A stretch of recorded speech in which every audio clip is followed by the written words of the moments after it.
Hey guys, tonight's going to be interesting. We're going to be discussing what God thinks of women. You know, there's a lot of New Testament concepts and teachings that sometimes when I talk to women about them, they're a little uncomfortable about it. So I'm kind of curious what the Hebrew Scriptures, a.k.a. Old Testament, says about them. So now we're going to be discussing it with Rabbi Stuart Federow. And so we may not agree on everything, but the dude's got a great brain. So sit tight. You're going to love the show. Don't go anywhere.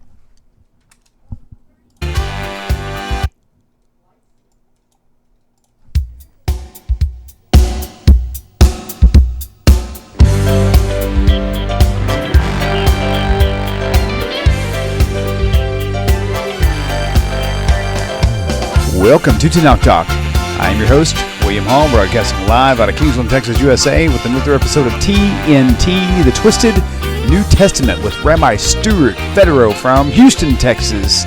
Always good to have him back. Anytime I can get him. Welcome back, Rabbi. It's really funny because when I say welcome back to Rabbi Skobac, we kind of play that rhyme thing off, and it works quite well. You play what? The rhyme game with him. It's like, welcome back, Rabbi Skobac. Don't smoke crack. I don't know. It's just it's retarded. Yes, but I must tell you, I don't know what would rhyme with Federow. Oh, actually, you know what? Better than a rhyme, I like using you with Federow. Like, yeah. Don't ask. It's Hollywood, I'm guessing. So Federow. As we go down the valley, you're here with Rabbi Stuart Federow. That was actually really good. I'm impressed. That was nice. I try my best. And you are crazy. We all know that. That's good. Yes, that's true. It helps to be crazy. Okay. All right. Let's see. Okay. So tonight's going to be very, very interesting. I mean, Ephesians 5:22 is the bait. That's not what I'd call it, but you're nicer than I am. Okay. So this is surely to catch some great commentary straight from Torah. Like you said, maybe not from Maimonides. Maybe it's the Rabbi Stuart Federow version. But we all want to know what you think. I don't care what. Yeah, well, So we'll see about that. But yes, right. Go ahead. So that's kind of where we're at. So let me get the right screen up here because I want to make sure I'm following along with the comments as usual. Head to the live stream channel. 1 second and a half. Okay. So, all right, here we go. Shalom, Michael, Mark, Peter, Ronald K, Delane, Rachel Smith, Carla. It's good to see all y'all. Feel free to put your comments down. Phone lines are closed. They'll stay closed over this next season of shows because we're going to try to address some topics that like nonstop throughout the show. And as I mentioned to Rabbi Federow before, we've been I've been experiencing a scenario where most of the people who don't ask questions actually like it more when we stick to like one topic throughout the show and really just plow through it, talking back and forth with different ideas on the topic. And it's usually the ones who want to ask the questions are the ones who wish the phone lines were open. But unfortunately, that's not all. That the ratio balance is a lot different. So we're gonna just try it in different ways for a little while. We'll do maybe a dozen or so shows like this, and we'll go back to open lines again. And we'll kind of bounce back and forth, and we'll just kind of see how everything works out this way. So can I interrupt with something? No. So I'm just kidding. Yes, you can interrupt. All right. The thingy on the bottom of the screen just said, please subscribe. Okay. You know what I'm talking about? Have no idea. Oh, yeah. On the bottom of your screen, it says, yes, please subscribe. But then it also says, turn on notifications. Correct. Okay.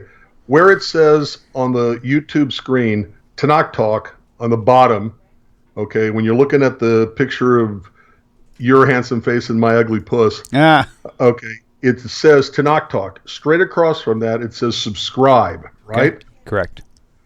It doesn't say anywhere, hit here to get notifications. Actually, it's actually a bell icon. You should see a picture of a bell, like a Liberty Bell. Not a picture, but actual like a button you can click on. And when you do that, and you click on it for the first time, these two lines or two or three lines will appear like it looks like it's ringing. Yes, and that's how you know it's actually on. I'm glad you brought that up because a lot of people don't. They're actually unaware of that. So that's actually a good point. So there you go. All right. So we are. Looks like we're finally getting everything fully fully set up and ready to rock and roll. I'm going to play this one more time just so I can see make sure I didn't actually do a typo on anything there. So, okay, so that's where we're at. We're going to be doing the discussion tonight regarding what God... well, it'll be an interesting conversation. Hey, it's gonna be informative. That's where we'll leave. Right. All right. Oh, all right. I forgot a big one. Okay. Okay. All right, I got it. Okay, anyway, don't want to forget that. Okay, just tell me what it is at the time. I've got a tab open and ready to click on it. Right. Okay, so you ready to begin? Let's do it. All right, so pull up Ephesians 5:22. All right, Ephesians 5:22. Here we go. But I'm asking for 5:22, but watch what happens. Okay. Actually, let me crop the screen because I've got way too much noise going on. Hang on one second. Let me scoot that over just a hair. Okay, actually, that's fine. Why is this doing this? Okay, Ephesians 5:22 is on your screen. Okay. Notice, okay, remembering the time. Oh, here we go. Okay, notice something. 5:22 says, "Wives, submit yourselves unto your own husbands as unto the Lord." Okay. Okay.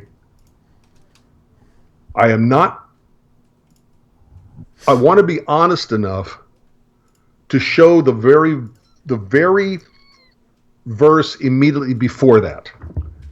Okay? All right. 21. All right. Okay. So 21 says, I don't have it. You're going to have to bring it up again. It's actually, but there's like a 30-second delay. So submitting yourselves one to another in the fear of God. Right. Okay. Keep it there. Okay. Don't change anything. Previous to that, it says, giving thanks always for all things unto God and the Father in the name of our Lord Jesus Christ. That ends what's called a pericope, a section that is its own freestanding content. Freestanding story, narrative, whatever. Then it begins a new one. Okay. And says, submitting yourselves unto one another in the fear of God. But then it says, wives, submit yourselves unto your own husbands as unto the Lord. Here's the problem.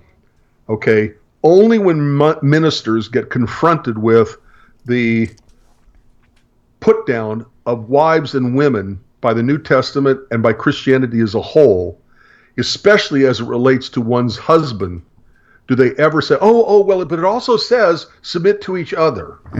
Right. Okay. But by and large, within Christian circles, especially the evangelical fundamentalist kind of Christianity, you rarely hear both of those verses 21 and 22 together. You usually only hear 22. Sure. Okay. William, as everybody here knows, you have a Christian background, right? Correct. Tell me exactly how many of the disciples of Jesus were women? Very few. There was only a couple that I'm aware of. Who were the disciples? There was, hold on. One of them was starting with a D. I was going to say Delane. Delane, you were she's going to send me an email now saying, "Don't ever use cognitive dissonance interference because of the." Yeah, there was only a few that I remember.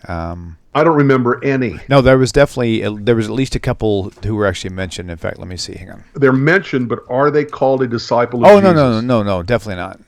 Yeah, I'm not talking about important women. Okay. I'm talking about disciples. Okay, gotcha. Okay, of their quote-unquote Lord and Savior. Okay, the answer is none. You know, you had Mary Magdalene who had an important... Well, I mean, there was one or two that were mentioned amongst the disciple context of the New Testament storylines.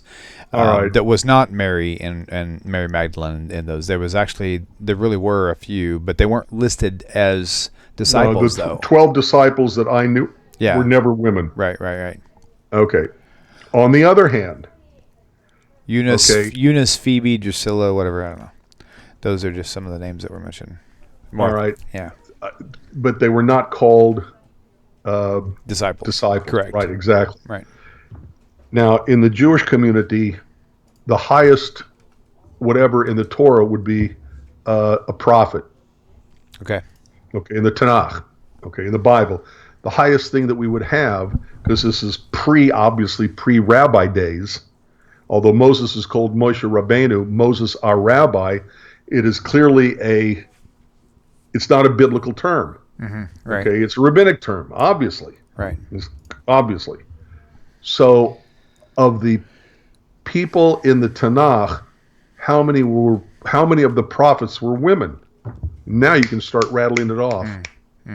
Okay, Miriam was considered a prophetess, is the fancy term. Right, Deborah. Prophet. Right. Okay, Deborah. Okay, was considered a prophet. That's two. Right. Okay. I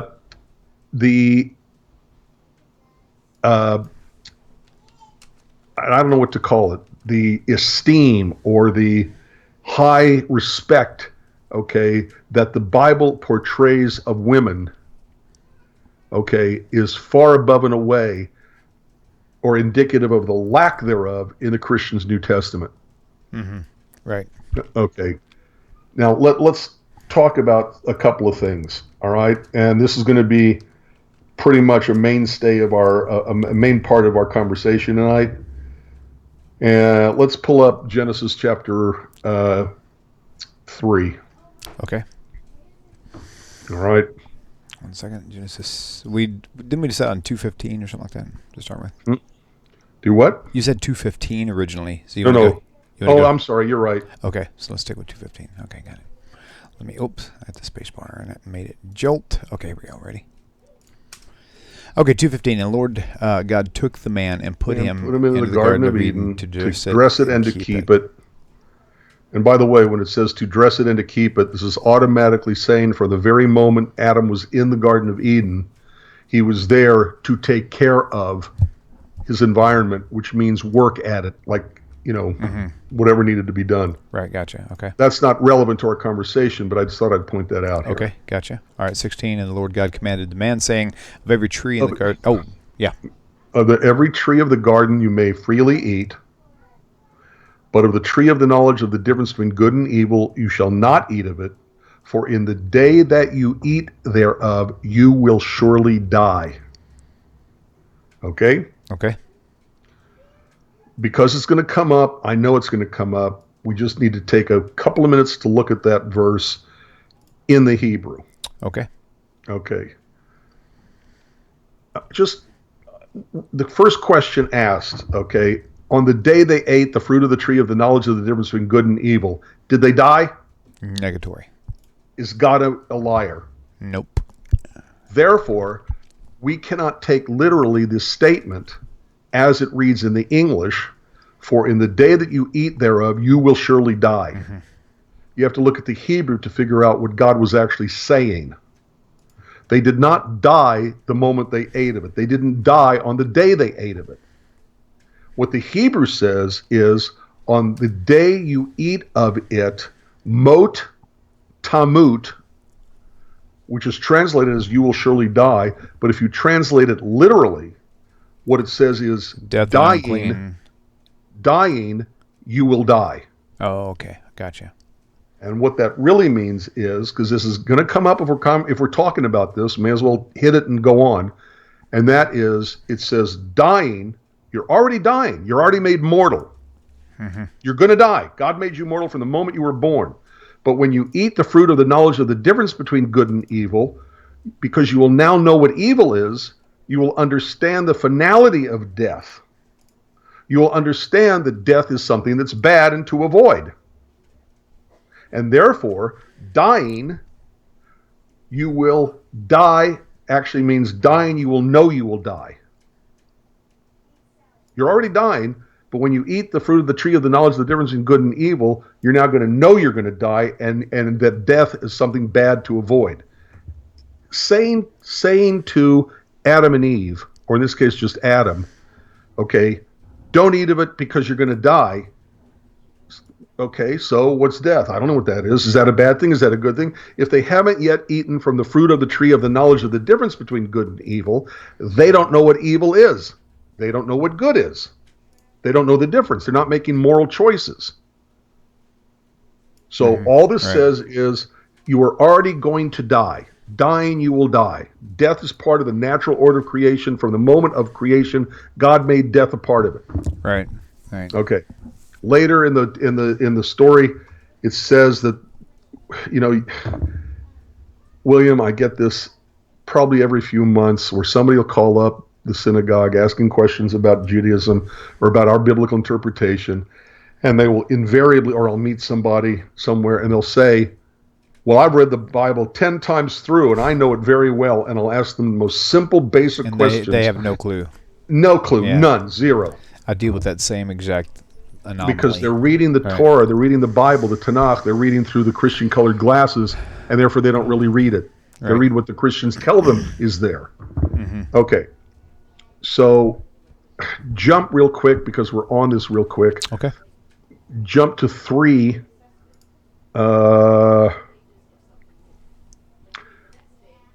22. Okay. 3:22. Here we go.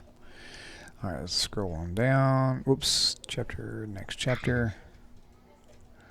Okay, 1, 2, 3, verse 22. Okay, 3:22. Now the Lord God said, behold, man has become like one of us, having the ability of knowledge in good and evil. And now, lest he stretch forth his hand and take also from the tree of life and eat and live forever. Therefore. Okay. Next line, next verse. And the Lord God sent him out of the Garden of Eden to till the soil whence he had taken. Exactly. But you ask these people who say, oh, I've read it 10 times through, I know it cold, and you ask them the simple basic question, for example, why was Adam and Eve kicked out of the Garden of Eden? Immediately they're going to say, because they sinned. Right. Right? Right. Yeah. Well, show me where anything they did in the Garden of Eden is called a sin. It's not there. Right. The reason why they were kicked out of the Garden of Eden is because there was a second tree there called the tree of life, and God did not want them to become immortal. They were already made mortal. God wanted them to stay mortal. God is speaking to the angels who also who also have two characteristics. The characteristics that God has, that the angels also have, is that they're immortal, they don't die. And second, they know the difference between good and evil. Here, God is saying to the angels, man has become like one of us, at least insofar that they know the difference between good and evil. But if they put forth their hand and also take the tree of life, they will become immortal. That means they'll be totally like us. We don't want them totally like us. We're going to kick them out of the Garden of Eden. Right. Okay. Okay. So the point is that they didn't know the difference between good and evil. How would they know that death or disobeying God is a bad thing? The text never says they sinned. As a matter of fact, the first time the word sin is used is regarding Cain and his jealousy for Abel. And even there, God says to Cain, you can master evil. You can master sin. Sin is waiting at the door, but you can master it. Right. Okay, it doesn't say only with the help of Jesus dying can you master sin. It says you can master sin. Okay, why am I bringing all this up now? Okay. And here I must tell you something. This is what I would call davar acher. Okay. Davar acher means a different word or another word, and it means that it's another interpretation of the text that is different from the interpretations that have come before. You'll see it in rabbinic texts where they're giving interpretation. It'll say, this is this, this is this, this is this, davar acher, and then it'll go on with a completely different interpretation of the same thing. So this is what I would classify as davar acher. This is Rabbi Stuart Federow. You're not going to find this conversation in the earliest rabbis, the Chazal, the sages of blessed memory. Okay? Okay. Mm-hmm. If you ask any Christian, especially based on the Christian attitude towards women in general, who was who are the not the heroes? What's the opposite of a hero? Villain. Who's the villain of the Garden of Eden story? They're going to say the snake, right, and they're going to say Eve. Okay? Yeah.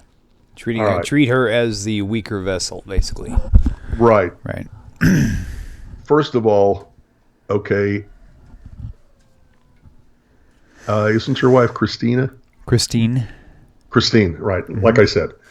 So tell me, William, how long would you be able to get away by saying to Christine, what did you just say? The superior? No, what did you say the men were? Well, it said regarding the women as the weaker vessels, so the man being good luck with that. Yeah. Okay. First of all, oh, dude, she just walked in the room. She's like, hey, "Excuse me." Yeah. What's he? Yeah.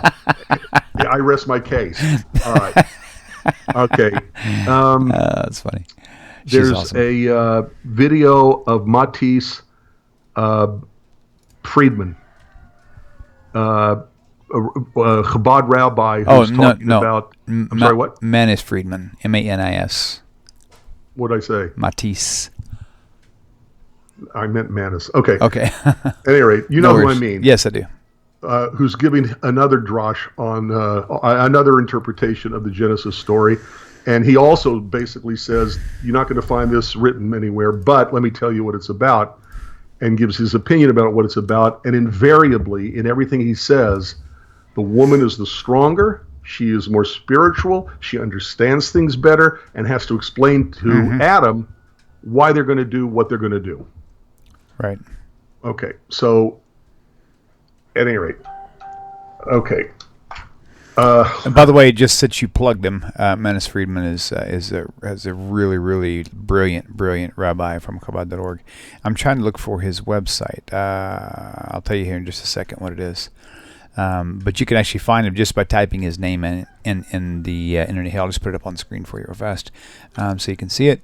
But he has some wonderful teachings that he teaches. I think he teaches at a school for women, and he just really brings just enriches their life and understanding Torah and where they stand in Torah Judaism. It's just absolutely brilliant. In fact, he's got it's goodtoknow.org. That's what it is. The second one you see on your screen right here, it's goodtoknowaltogether.org. And he's got speeches. He's got a book he just wrote. Chris, where's that book by Rabbi Manis Friedman? The one that you and I are reading together slowly. She's like, well, we'd be done by now if you'd sit still long enough. She's going to get it. It's a really great book. My wife loves the book, and so all you women out there are just going to love this book. And we can thank Rabbi Federow for actually pointing this great rabbi Well, he out. came out with a video recently. I'm talking within the last week, maybe. Oh, really? Yeah, 2 weeks at the most. And he's talking about the Adam and Eve story. And just repeatedly throughout his speaking, she is vastly more intelligent. She is far more spiritual. She knows what's going on and has to explain to Adam, why we're doing what we're doing. Right. Okay. All right. So we know that Adam and Eve had a choice between eating the tree of the life that would make them immortal, or eating the fruit of the tree of the knowledge of the difference between good and evil. What's the big deal about the tree of the knowledge of the difference between good and evil? If you know the difference between good and evil, okay, you're responsible for your choices. Right. Okay. Even in modern law, what is the insanity defense for murder? Okay, or for anything, it's at the time the crime was committed, you did not know the difference between good and evil. If you don't know the difference between good and evil at the time the crime is committed, you're not held responsible for it. You go to a psychiatric ward, they bring you back, and when they think you're okay now, you're out. So you're not really being punished for what you didn't know the difference between good. Same thing with Adam and Eve. Right. Okay? All right. That's why the Bible doesn't call what they did sin. Okay. But that makes sense. But to become, what's the word? To become responsible for your choices between good and evil is what it means to grow up. Okay, children are learning, but once we are adults, considered adults, we have to take responsibility for our choices. That's what being an adult means. Okay, so our women, with all due respect to them, okay, I'm sorry, with all due respect to men, our women make their men grow up. Yeah, right. Okay, it's that simple. there is a period of time, no matter how short it is, that Eve knew the effect of eating the fruit of the tree of the knowledge of the difference between good and evil, because she ate it before Adam ate it. She understood the effect that the fruit of the tree of the knowledge of the difference between good and evil had on her, and she, after knew those, knowing what it meant, gave it to her husband and made him grow up. That means she is a heroine. She's a hero of the story. That's awesome. Wow. Not a villain. Okay? Mm-hmm. So, yes, this is Devar Acher. Yes, you're going to find other, probably most interpretations, which are not exactly, shall we say, following the way I look at the, but the text, I think, is clear. Right. Okay? They did not die on the day they ate of it. Okay? They understood the difference between good and evil.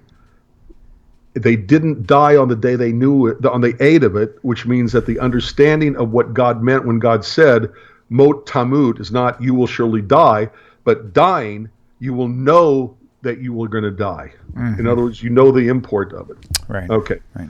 Now that we've done all this, let's go to the part that I really want to talk about, because it's the crux of the matter, and I think gravely misunderstood. Okay? Okay. All right. What was the effect? Okay, what was the effect, aftermath, of Adam and Eve eating the fruit of the tree of the knowledge of the difference between good and evil? She would have childbearing pains, and he would have to work by the sweat of his brow. Right. Basically. And I'm glad you did not call them punishments. Right. You and I both, William, know women who would literally cut off their own arm in order to know the pain of childbirth. Mm-hmm. You and I both know people who were men who would literally cut off their arm to get a job. Yeah. Just for the just to be able to go to work and to do these things, right? and to be supportive of their family, right. and give themselves a sense of worth, because right or wrong, a lot of times people look at their worth only in terms of what they bring to their family. Right. Men, I'm talking men now, but it's not a punishment, because people don't pursue punishments. Mm-hmm. People don't say, "Ooh, I want to be punished. Make me work by the sweat of my brow too." Right. Okay. The ones who are punished, the ones that were called, what's the word? Gluttons. Yeah. Oh. What's the word that? It's not punishment. Curse. Oh, yeah, right. Okay. Who's cursed? Who gets the curse in the Adam and Eve story? The only two entities called cursed, okay, is the snake. Right. Okay. Right. Verse 3:14. Because you have done this, you are cursed above all cattle and above every beast of the field. Upon your belly you shall go, and dust shall you eat all the days of your life. Okay? Nobody else is called cursed. What happens to them is not called a curse. It's not called a punishment. Right, sure. It's a resulting response of what they did. Okay? The brain continues to grow. Okay, long after parts of the rest of the body is stopped growing. Okay, it folds into each other. It continues to grow, and the more a person is challenged, the more a person is challenged. Okay, the brain continues to grow. All right, so human beings, being the smartest people on the planet, will have a larger head to get out of the womb, causing the pain.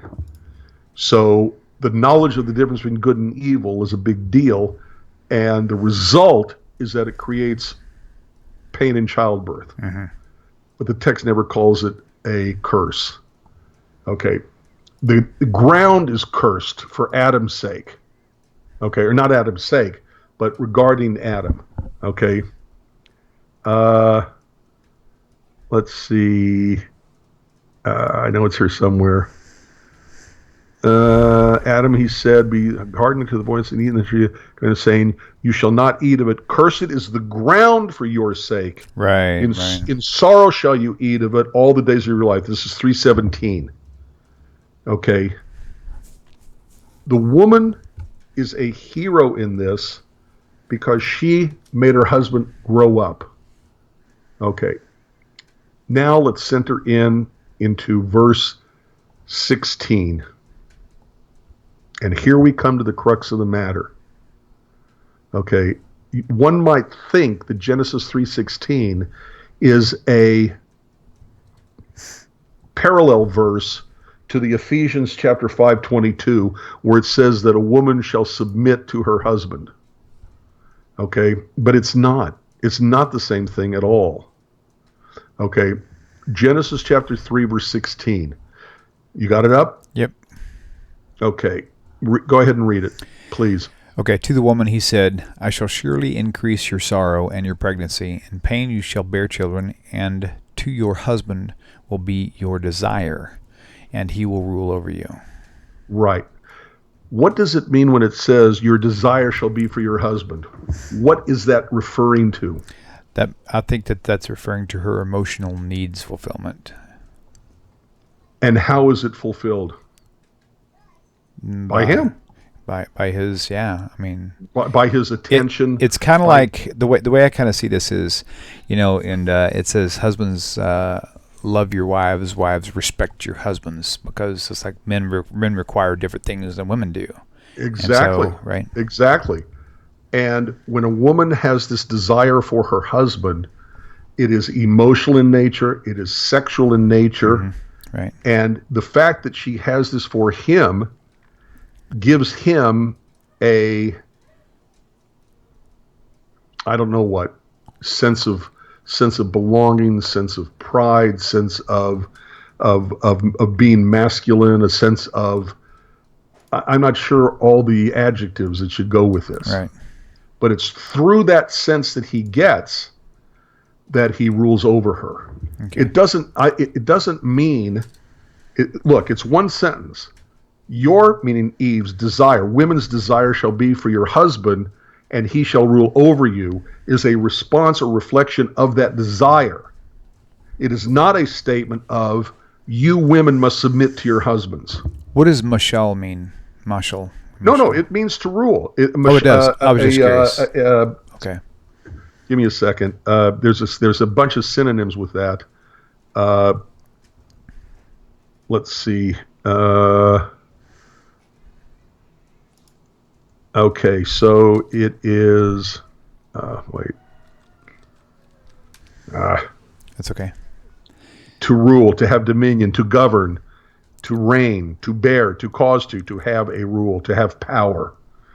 So using the have power, this is 49:10 for anybody who likes Strong. I'm not fond of him, but it does help. Gotcha. Okay. In other words, it's her desire for him that gives him power over her. Oh, it's like a cause and effect, not. That's what I'm saying. It's one verse. It's not a separate verse. Right. Okay, it's a response to the first clause. It's like you shall go outside and get a suntan. Well, you got a suntan because you went outside. You can't get the suntan unless you stay inside. Thank you. Oh, that's really cool. It is not a statement. Nice. That the man rules with the iron fist and she has to submit to everything. Right. It's not what it says. It's not what it's referring to. Okay, his ruling over her is a response to his. Start over. His ruling over her is a response to her desire for him. And it could have been backwards, but it wasn't. It could have said, and he will rule over you, and your husband will be your desire. But it doesn't. It actually puts the causative part first. Exactly. Gotcha. And you have to understand that context.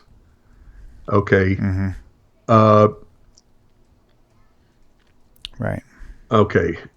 All right. So my point is, and I know it's a long time to go through all this just to get to this one verse, but Eve is not a bad person who rebels against God. she wouldn't have even understood that rebelling against God is a bad thing because she has not yet taken the fruit of the tree of the knowledge of the difference between good and evil yet. Once she took the fruit of the tree of the knowledge of the difference between good and evil, she understands the importance of our ability to choose between good and bad, right and wrong, and that's what it makes us grow up. And she helped her husband, Adam, to grow up. Okay. Offhand, which it doesn't say much, with my memory, who knows, but I don't remember that many, I don't remember statements that vilify Eve in Jewish sources. Okay, I'm sure they're there, but I bet money they're not nearly as bad as Christian interpretations of the Genesis story. Right. Okay. Next thing that's important to understand, and men are going to just love this, and the women really are going to love it. Take a look at Exodus 21:10. Okay. Got it. Okay. Exodus 21:10. This is talking about a man who wants to have a second wife. Okay? Okay.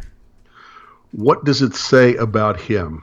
Exodus 21:10. Would you please read it for me? If he takes him another wife, her food, her raiment, and her duty of marriage shall he not diminish. Right. So if he takes a second wife, he cannot diminish to the first wife her food, her clothing, or her sexual satisfaction. When it says duty of marriage, that's what it's referring to.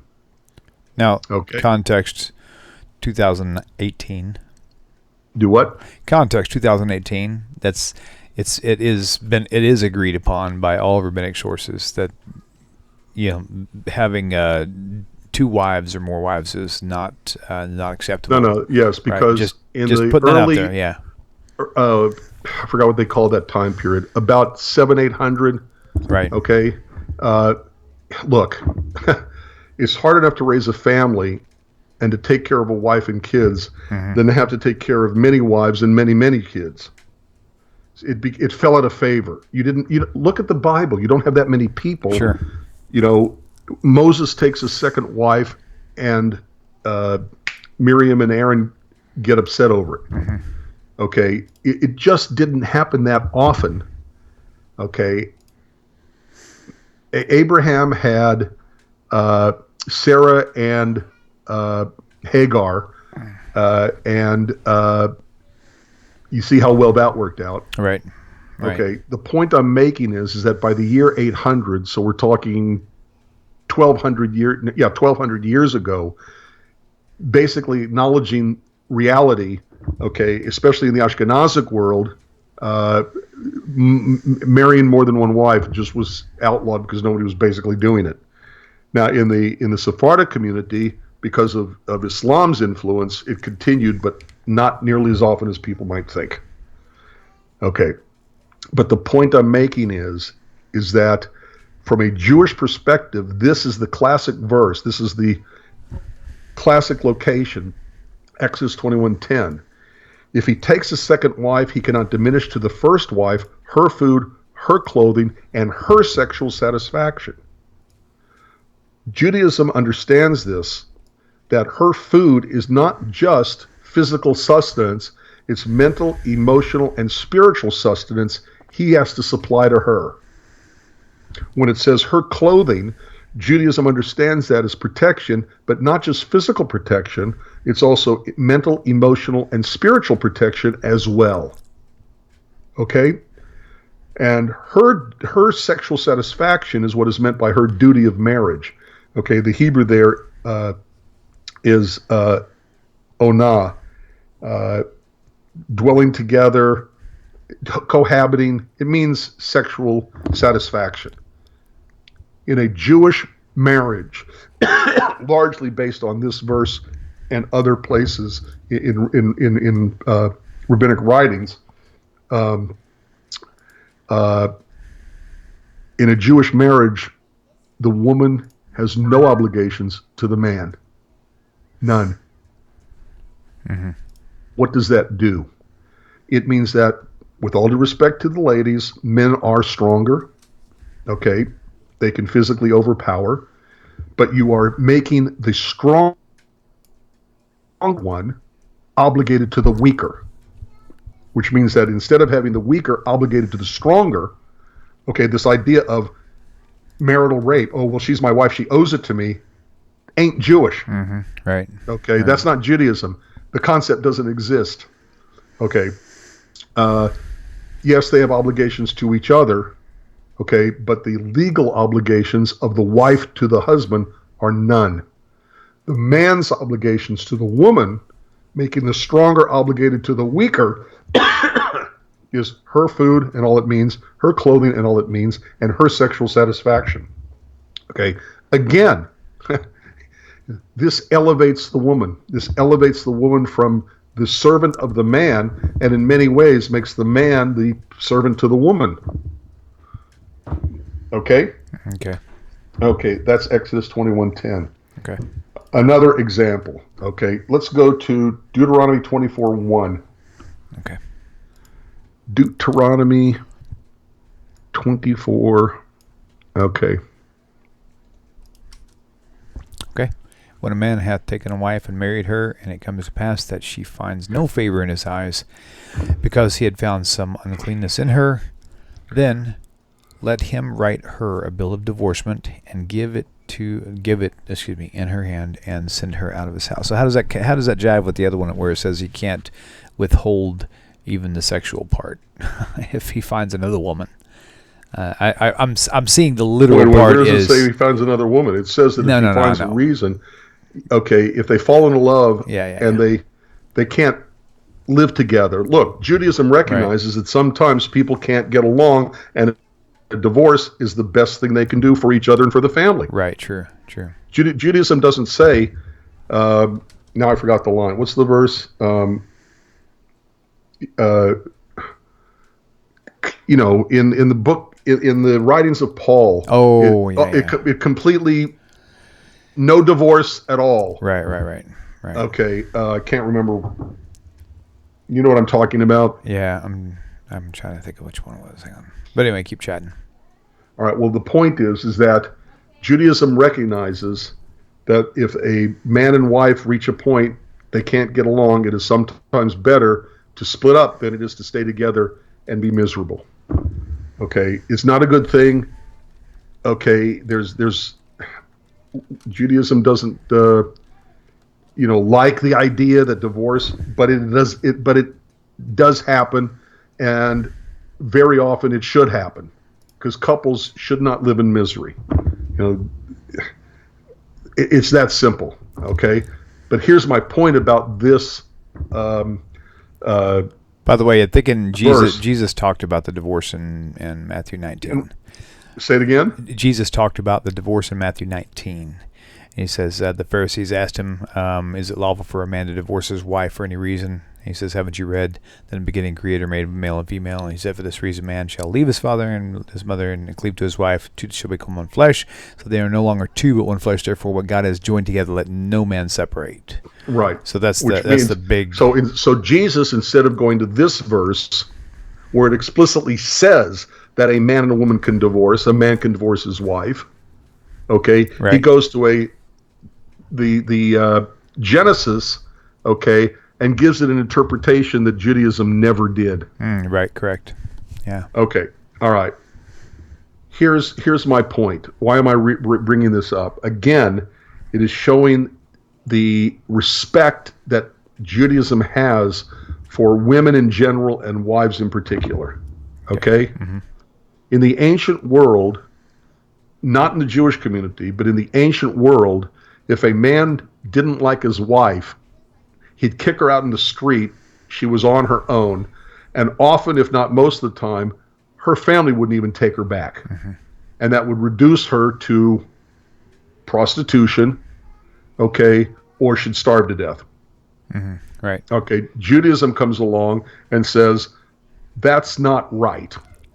But look, protection. If Deuteronomy 24:1 talks about a bill of divorce, then there should be rules and guidelines to protect the woman, right? Well, but if there's a bill of divorce, there should be a bill of marriage. Mm-hmm, right. In other words, equal. There's a word for it, and I can't.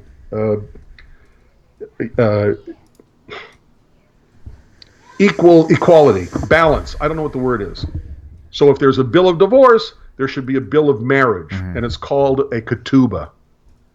And a ketubah, again, is on the side of the woman. It describes what the man and the women are bringing to the marriage. I'm talking about physical objects. Okay, the wealth, what's the word? Endowment. Thank you, the dowry. I couldn't think of the word. Okay, what he's bringing for it, and interestingly enough, it also describes what she gets in case of a divorce. Mm-hmm. She is not merely kicked out in the street. She's not merely kicked out in the street, but she's the ketubah, okay, the marriage contract, which describes his obligations to her in the marriage and his obligations to her, God forbid, in case of a divorce. Okay, it becomes her possession. It is a written document. It's written in Aramaic. It is a very formulaic, thing. But I will tell you that even though it is written in Aramaic, it's a legal binding contract, and in civil American courts, a ketubah has stood up. Nice, right? As right. Yeah, and it ain't cheap, by the way. It's not. Oh, if he divorces her, he has to give her a nickel. It's not like that. Okay. Why am I bringing this up? Because once again, she is not chattel. She is not, the evil Eve in the Garden of Eden. She has her own self-respect. She has her own rights in a marriage. Okay, and the ketubah, okay, is a protection of the wife right. in case of, God forbid, a divorce. It's not saying there shouldn't be a divorce. I've always found it very interesting that in Judaism altogether, this whole topic for tonight has just been very appealing to me, and the way God respects women. I mean, even taking it back to when Jacob had married, when he was trying to get married, right? And he had Rachel and Leah. I mean, he worked for 7 years. I mean, this is like 7 years worth of income put into this thing. It's kind of like when you, if somebody gives their kid a car and it's just kind of this old car, they'll typically run it in the ground. But if the kid pays full price for the car, he's going to take care of it, right? And actually baby this thing, right? And so it's like when a kid borrows dad's truck, it's like, rah, rah, rah, but you put them in their car, they're like, ooh, it's okay, honey, let's take it nice and slow. So when you invest your life into something like they do in Judaism for a woman, you take care of the woman. Unlike here in our modern culture, we don't do that. The image of the woman is on a much higher level, I believe, in the Hebrew Scriptures than it is even within the text of the New Testament. Yeah, I can see that as well, like drastically. And it's in so many different ways on so many different levels. It's how some people can look at Eve, okay, Devar Acher. It's how some people can look at Eve. It's how we treat the woman in the marriage. It's how we protect the woman, God forbid, in case of a divorce. I'm not saying they shouldn't take place. I'm saying that it's sad when it does take place. It does happen, but Judaism recognizes it'll happen. Yeah. Okay. Still not a good thing, And there's a very elaborate ceremony when there's when the bill of divorce has to be written. Okay. Basically, making sure you really want to go through this divorce. This is really what you want.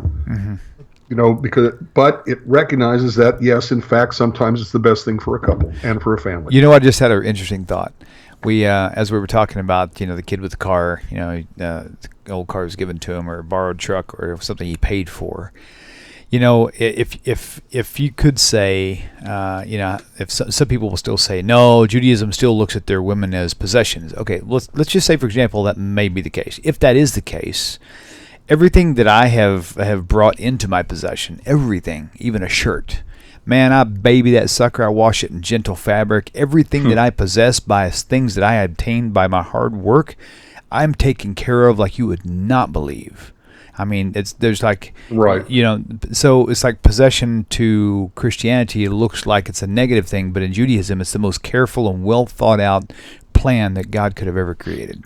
It's beautiful. It's a beautiful thing. All right. So now we understand women as a whole. We understand women in the context of the marriage. But there's another element that I think we have to understand in a Jewish context. Take a look at Proverbs 31:10. Oh, yeah. And I don't know why people miss this aspect of Proverbs 31:10 and following, but they do. Right. Let me go up here. I'm going to Okay. use one moment.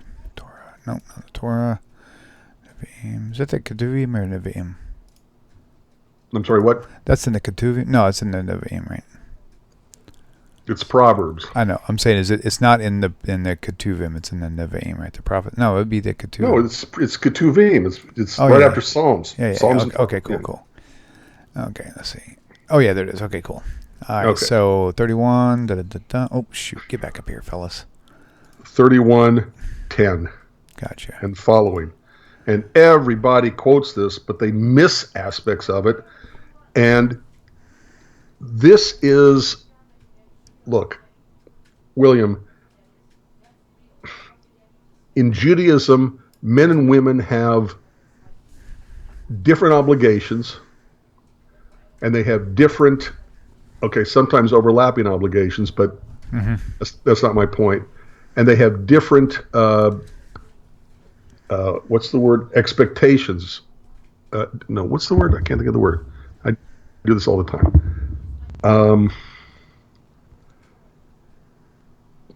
I can't think of the word. Different obligations. Roles, if you will. Different areas of importance. Okay. Different. Right. I can't think of the word. There's a word that we always use, and that just flew out of my head. That's like okay. usual. That's all right. Okay. All right. Okay. So take a look at Proverbs 31:10. Okay. And everybody knows this. Okay. In traditional homes, the husband recites this, sings this to his wife every Friday night. Okay. Okay. People think that, because of the stupidity of some things like Fiddler on the Roof, people think, the father forces the daughter to marry whoever he wants her to marry. Mm-hmm. Say no, and it's over. Mm-hmm. Okay, she has to publicly accept the ring. Okay, and that was if all she has to do is say, "I'm not accepting your ring," and it's over. There's no right. There's no, I don't know what to call it. Okay, circumstances, or I don't want to embarrass my family, or any number of things can come into this. I'm not saying it doesn't. But if she puts her foot down and said, "I'm not marrying him," it's over. She doesn't, like in Fiddler on the Roof, throw herself at the feet of her father and say, "Father, I will dig ditches, but don't make me marry him." Bull crap. All she had to do is say no, and it's a done deal. Wow, that's cool. Okay. We have a tendency to look at women as, I don't know what, in the biblical period, and it's people who don't even read. Okay, so take a look at Proverbs 31:10. Okay. Who does this sound like? Or no, let me rephrase that. What does a person who is described in Proverbs 31:10 and following, what is their job description? Okay? Okay. This is the job description. What job is it that this person has? Okay? Read the whole thing. Okay, a woman of valor who can find for her price is beyond pearls. Her husband relies on her, and he will lack no gain. She requites him with good and not with evil all the days of her life. She seeks wool and flax, and she works with it. The will of her hands. She is like the merchant's ship. She brings her food from afar. Her food from afar. She rises when it is still night. She gives food to her household and an allotted share to her maidens. She contemplates a field. No, she's just nonstop worship, just a machine. Yeah, but just constant. Okay, keep going. Keep reading. Okay, she contemplates a field and purchases it from the fruit of her hands. She plants a vineyard. She girds her loins with vigor and strengthens her arms. When she advises, that her merchandise is good for her lamp. Good. Her lamp does not go out at night. Should be a comma there. She stretches forth her hands onto the distaff. What is a distaff? What is that? Mine has, she lays her hands to the spindle, and her hands hold the distaff. Oh, okay. What's a distaff? I guess that's part of the machine. Okay. I think it's part of a... mechanism. So she spreads out her hands to the poor man. She stretches her hands out to the needy. She fears not for her household. For all her household are dressed in crimson. What is that? What did I mess up? Nothing. She fears not for her household for snow. What does that mean? For all her household. That the snow isn't going to bury them and make them freeze to death. Oh, okay, gotcha. Snow. Yeah. Okay.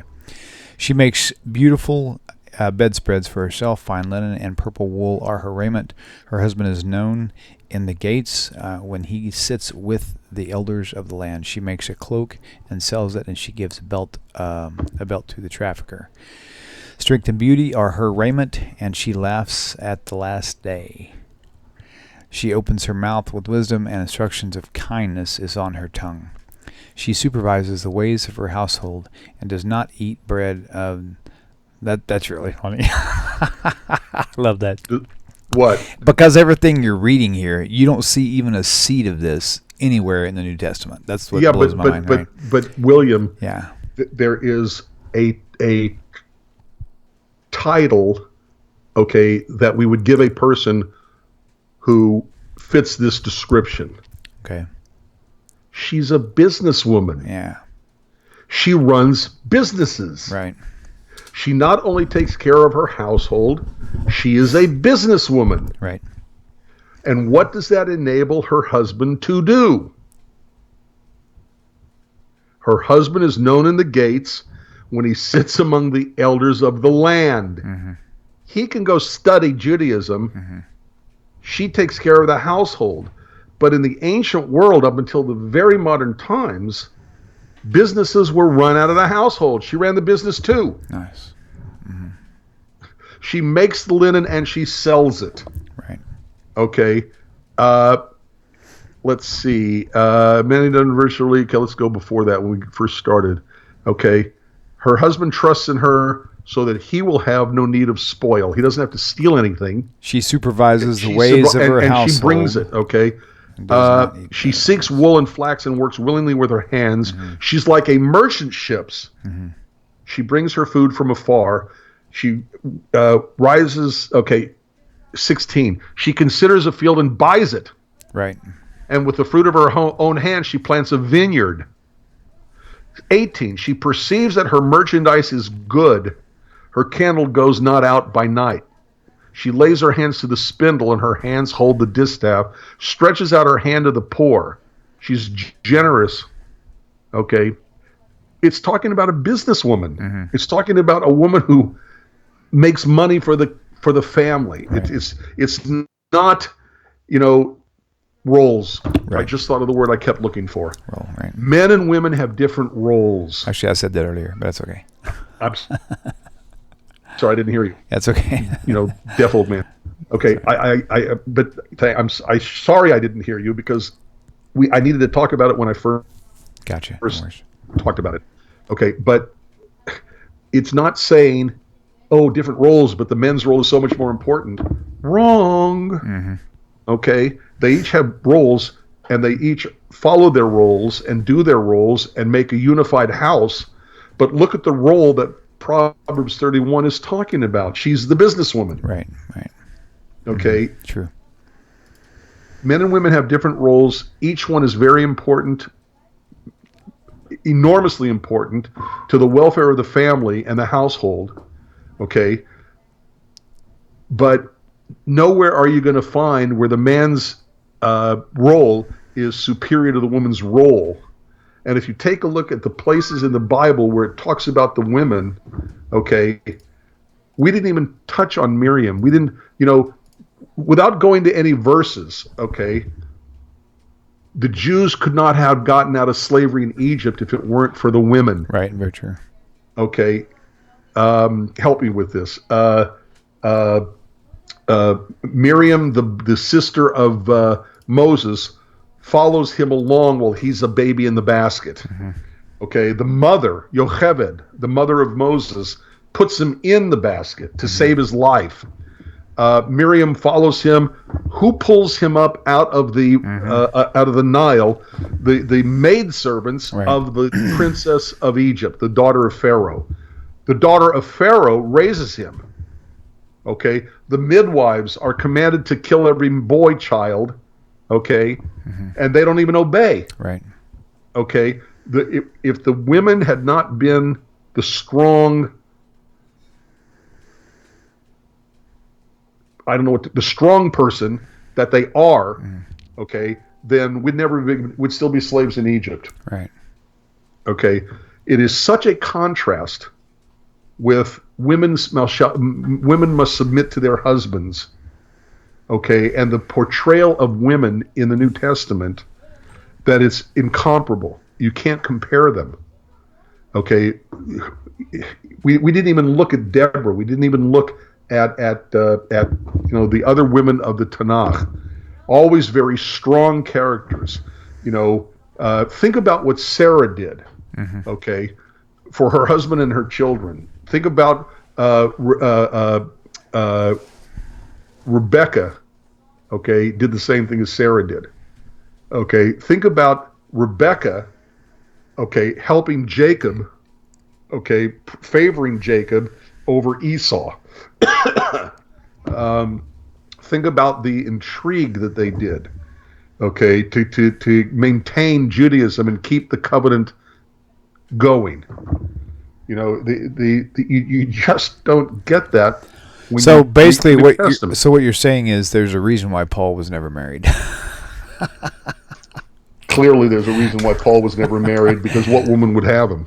Those kind of attitudes. Right. Okay, That's very, and look very what dogmatic. he does with sex and sexuality. Right.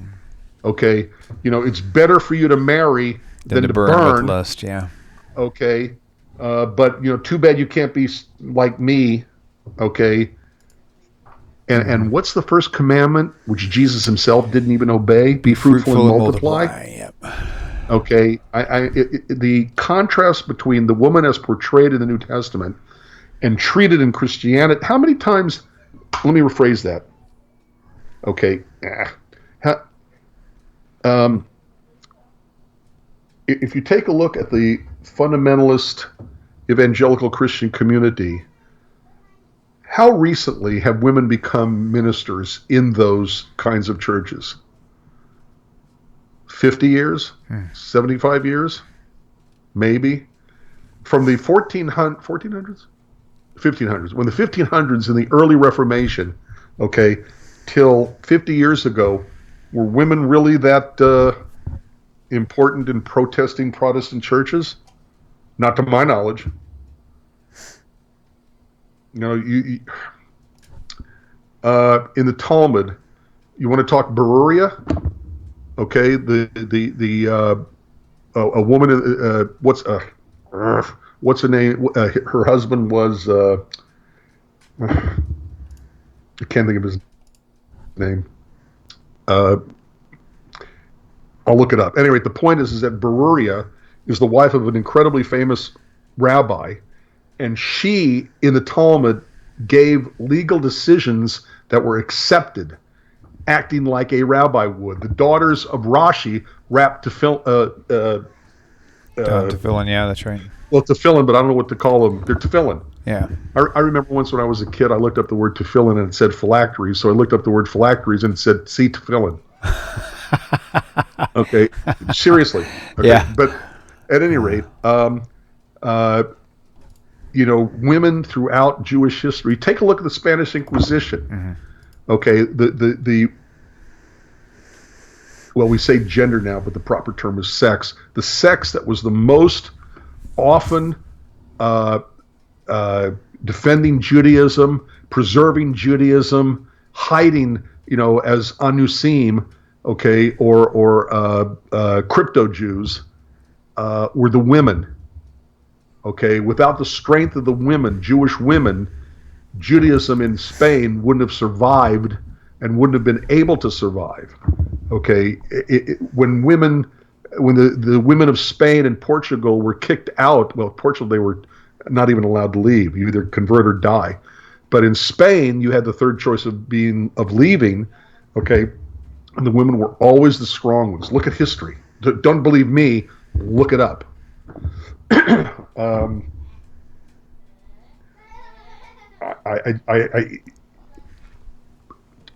Incident after incident, time after time, story after story, just comparing what we just did of the Hebrew Scriptures with the New Testament shows you that women had it far better under Judaism than they ever had it under Christianity. For sure. And which brings me to my closing statement. Closing. We just got started. I know, but we're already in an hour, and I've got. I have an estimate that I've still got to get out tonight. I know. Me too. I got work. Yep. So the closing statement would be the myth that the God of the New Testament, this Jesus character, is a much more merciful and kind and loving God than the God of the Hebrew Scriptures, a.k.a. Old Testament, is absolutely one of the biggest lies I've ever heard. I can't. This is just another proof factor for that. Wait, say it again. What's the biggest lie? I said the fact that the God of the New Testament is supposed to be the God of mercy and kindness, and the God of Old Testament is the rigid God of condemnation. It's just once again totally debunked. Go ahead. I just forgot one. Okay.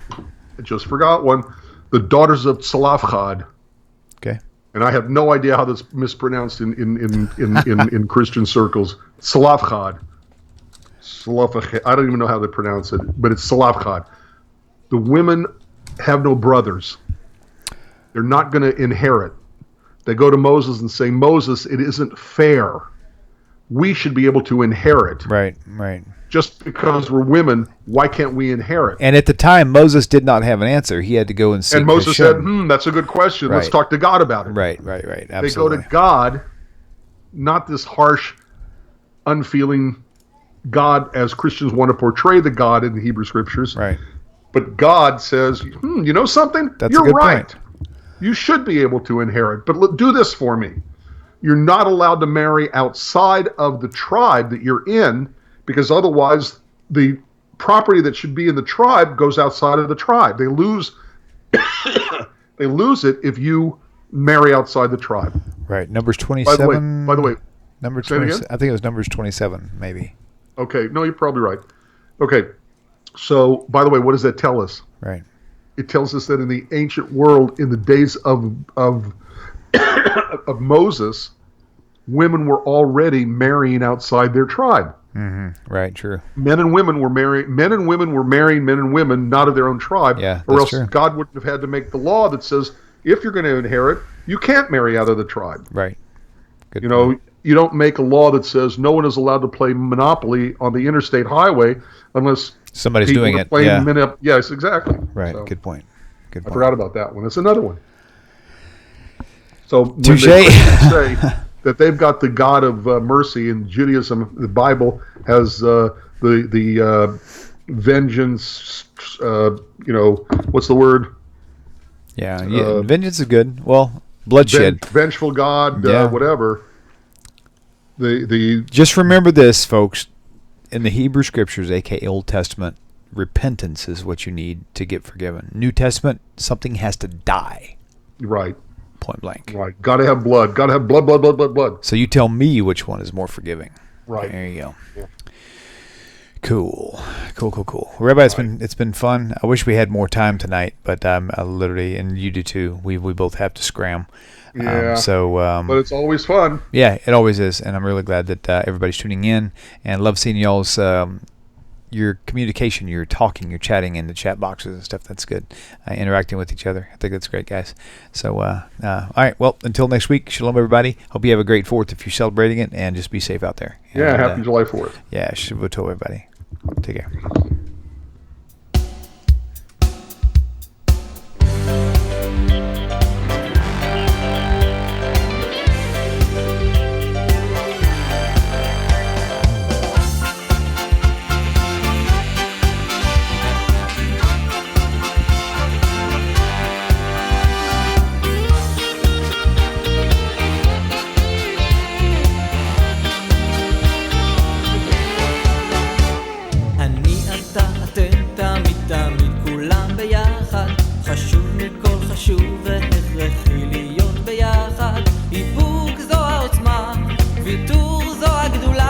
השאיפה והכמיהה. אני אתה אתם תמיד תמיד כולם ביחד, חשוב מכל חשוב